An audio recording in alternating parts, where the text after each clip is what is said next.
Hello, welcome to the Divine Muses channel. Today I'm going to introduce the Antiquarian Tarot Companion Guidebook along with the second edition of the Antiquarian Tarot. I'll go through the book and show the different parts and sections, and I'll also go through the changes I made to the tarot deck.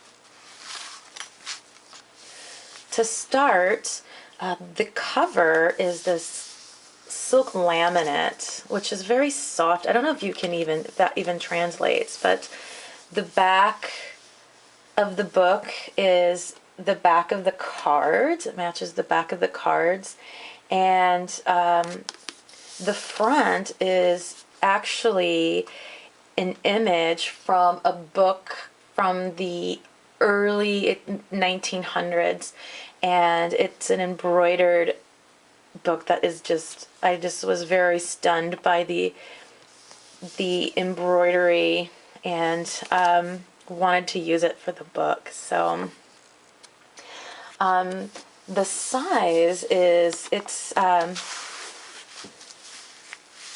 I just wanted it to kind of nook together with the deck so that you could kind of carry it around, and it just feels really good this size. It's actually the same size as the pictorial key to the tarot, and I really like that size. It's just really handy size. So just to kind of give you an idea, that's 7 inches by 4 1/4 by an inch. So let's kind of open it up, and I'll kind of go through it to kind of give you an idea of how it's laid out. There's the table of contents. There's an introduction, kind of talking about a little bit about the history and numerology and the creation aspect for the deck. It talks about the glyphs on the deck, a little bit about the Kabbalah and the Tree of Life, and then also the Major Arcana, of course, part 1, and then I go through, I use all the images, which is something I really like in a companion book, is to be able to read the book in bed if I don't have the card deck with me. It's kind of nice to refer to the images, so I decided to include that. And then, of course, part 2, the minors. And I kind of have a little bit of an introduction there as well. And I have it all laid out in a similar fashion.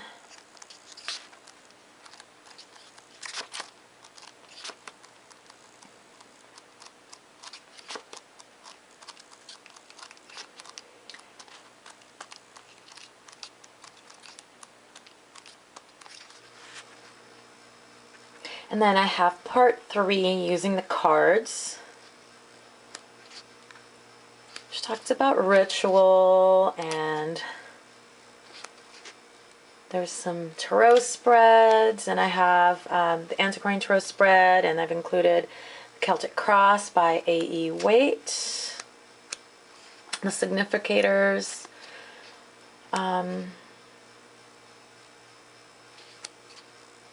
And then I have the appendices, which includes the chakras.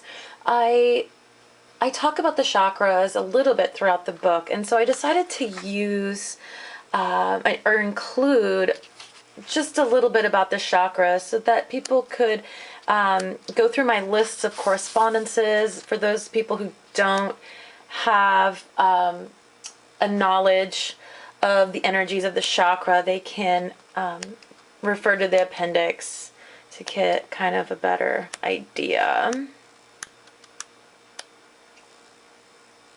I include an appendix about the Myers-Briggs type indicators and my connections to the court cards. And I have keywords and also an appendix with table of correspondences, and then there's a bibliography. So there you go. Okay, now on to the Antiquarian Tarot deck, second edition. Now first off, there really aren't that many changes, but it's enough because I've changed the Lover's card, and I've made a few little changes throughout the deck. So it's the second edition, but it's basically the same. It comes in the padded zipper case still. However, the lining, the inner liner is red now. And the reason why I wanted to go with red was to connect with that root chakra energy of protection and grounding. So when you're done with the deck and you've cleared the deck or whatever your process is, you can put it in here and have that intention of that red helping to ground the deck. So you'll see that it looks exactly the same back. But of course, the Lover's card, the old Lover's card from the first edition will not be included in this deck. So here is that. And I am going to show you, this is the first time I've shown the Lover's card publicly. Here you go.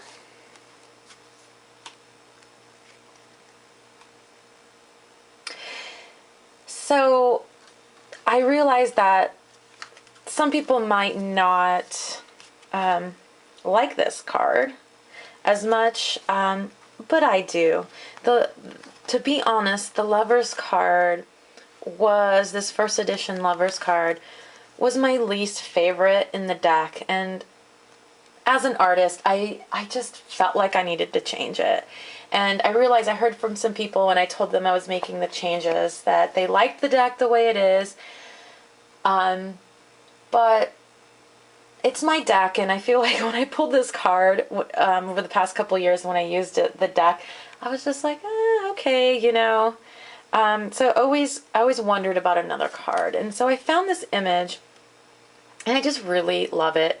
I've included, the serpent is still there, and we still have that kind of that sacred trinity energy that you get with the Lover's card. And yeah, there you go. That's something I should mention in the book. You'll notice that how it's laid out. I'll just look at the Lover's card so you can kind of see. I have included both the images in the book. But the way I've kind of laid it out is I have the title, I have the Golden Dawn titles, I have Paul Foster Case's keyword. Oh, sorry, that goes out of focus. I have the sign, I have the Hebrew letter, which are the symbols on the deck, and then the color correspondence, and then I go through the keywords. I talk about the essence of the Lover's card, and I talk about the in this specific part about the Lovers. I have the first edition there that I talk about, and I have the second edition, so that if you have the first edition, the information is still there. But that's how I have it laid out for all the cards, actually, including the pentacles. But with the difference, or excuse me, the pentacles, the minor cards, except the symbols on the card in the minor arcana is like written out here. And then the same thing, keywords, essence, and then the Antiquarian Tarot. So, forgot to mention that. I think that's something you might want to know. And then there's a few other changes that I made to the deck that I'll show you as well. So the significators are the same. Got the male significator and the female significator. And I changed the Hierophant. The columns. I wanted those columns to match the High Priestess's column. So the same columns, except I colored. They're kind of a sepia toned, as opposed to the dark and the light on that one. Let's see, and then the other change. Let's see if I can remember. Okay, the Four of Wands. I changed the wands to kind of reach all the way down to the ground instead of they were floating like that. They're really just changes that, for me, I just thought about. So because I use the deck so much, and I'm the creator of the deck, I had that license, you know, artistic license, you know the term. Let's see, there's not that many changes.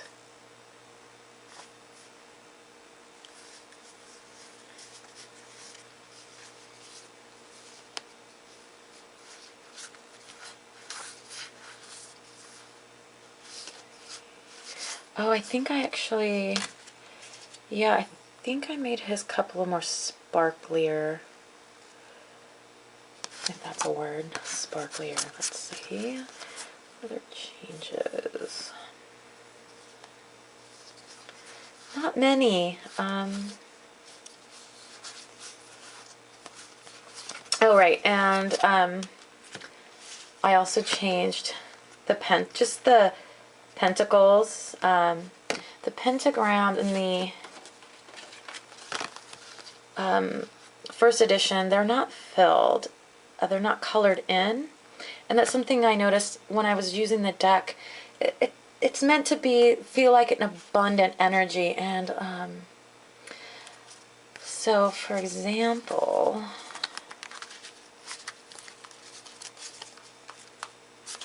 in the Seven of Pentacles, they're not filled out, and that's meant to kind of portray that there's like, they're not ready. The pentagrams, the energy is, it's like there's still this waiting period before you can harvest, because those aren't filled out. And so that was kind of how I was feeling this. For me, like, it needed to feel like a rich coin, and so it just felt unfinished to me. So hence I colored them in gold to represent the abundant energy of the Queen and the King of Pentacles.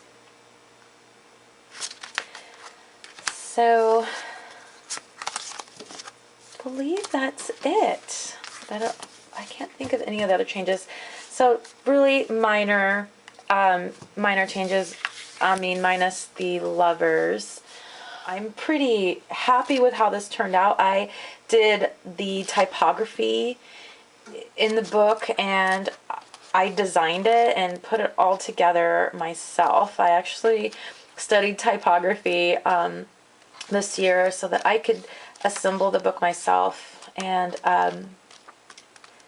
do it the way I wanted it to be like. So here it is. If you have any questions or comments, please feel free to communicate your thoughts. I've really appreciated all of your encouragement. There are certain folks who have emailed me and talked about the deck and have been waiting for the companion manual, and you know who you are, and I just want to thank you so much for your support. Thank you so much for watching, and I hope you have a wonderful, wonderful day.